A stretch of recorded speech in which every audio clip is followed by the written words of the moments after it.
Bonjour à tous, j'espère que vous allez bien. Je suis contente de vous retrouver aujourd'hui pour cette nouvelle vidéo. Et avant de commencer, je voulais vous souhaiter une très bonne année. Voilà, beaucoup de joie, beaucoup d'amour et surtout beaucoup de santé. J'aimerais partager aujourd'hui avec vous des petites astuces que j'ai mises en place pendant les repas de Noël et qui m'ont été vraiment très utiles, qui ont marché pour ma part. Je voulais pas faire de vidéo avant parce que j'avais comme idée de faire celle-ci après les fêtes pour, voilà, pour vous faire part un petit peu de ce qui a marché et pour que vous puissiez aussi implémenter ces petites idées pour d'autres repas futurs, que ce soit les repas de Noël ou des repas en famille ou avec des amis tout au long de l'année.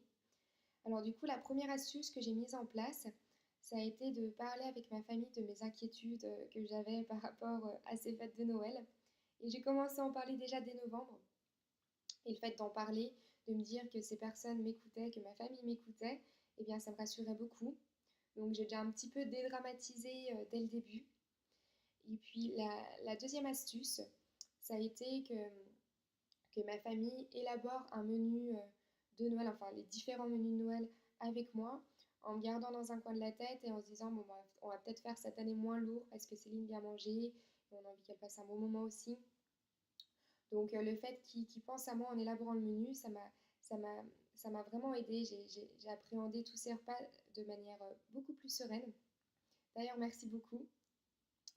Ensuite, le troisième point, la troisième astuce, ça a été d'emmener une personne qui m'est très chère à venir passer une semaine en Haute-Savoie à la maison avec nous. Et c'est vraiment une personne de confiance. Du coup, voilà, j'ai vraiment pu partager avec elle toutes mes craintes, toutes mes peurs. Et ensemble, donc là, nous en venons au quatrième point. Ensemble, nous avons pu se fixer des règles, des limites. Et je savais que si j'allais un petit peu loin, eh ben, si j'étais allée un petit peu trop loin, il aurait été derrière moi en me disant Céline, fais attention. Mais avec cette attitude bienveillante. Mais du coup, le fait que j'en ai parlé à mes proches avant les fêtes, le fait que nous ayons élaboré un menu ensemble et le fait qu'il a été là, eh bien, il n'a pas eu besoin de me dire ça. J'étais vraiment très à l'aise pendant les repas, sans culpabilité, sans gêne. J'ai vraiment appréhendé ça de meilleure manière, d'une manière meilleure. Et il n'a pas eu besoin du coup de mettre Léo là parce que voilà, je mangeais sans pression, sans stress, comme une personne, j'aime pas dire ce mot, mais comme une personne normale, même si on est toutes normales et tous normales. Et puis après, aussi, j'ai fait un petit travail sur moi en me disant que, enfin, je l'ai entendu de la part d'une copine quand on parlait de ça, et elle m'a dit, Céline, tu sais, au final, les repas de Noël, ce sont que quelques repas. Donc, tu manges deux, trois fois beaucoup, et puis après, eh bien, ce sont des jours tout à fait normaux, donc ne stresse pas pour deux, trois jours de fête, vraiment. Et en me disant ça, je me suis dit, ah mais oui, en fait, pourquoi tu dramatises pour une semaine de vacances où tu penses que tu vas beaucoup manger? Au final, ce ne sont que quelques repas. Et c'est vrai que le fait de me dire ça, ça m'a beaucoup aidé.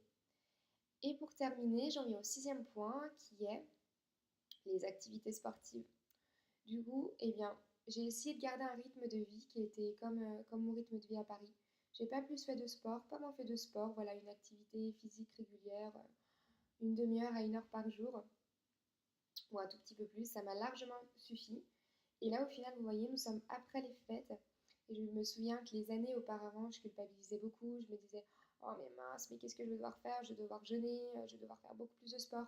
Et là, au final, eh ben, la vie a repris son cours. Et je me sens tout à fait bien dans mes baskets. Du coup, c'est pour ça que je voulais vraiment partager ces petites astuces parce que c'est pas grand-chose, mais ça marche vraiment. Donc voilà, n'hésitez pas à les essayer, puis à me dire ce que vous en pensez. Et comme d'habitude, d'ici là, si vous avez une idée pour la prochaine vidéo, n'hésitez pas à m'en faire part et je préparerai celle-ci avec plaisir. Voilà, je vous souhaite une bonne soirée et je vous dis à très bientôt. Au revoir.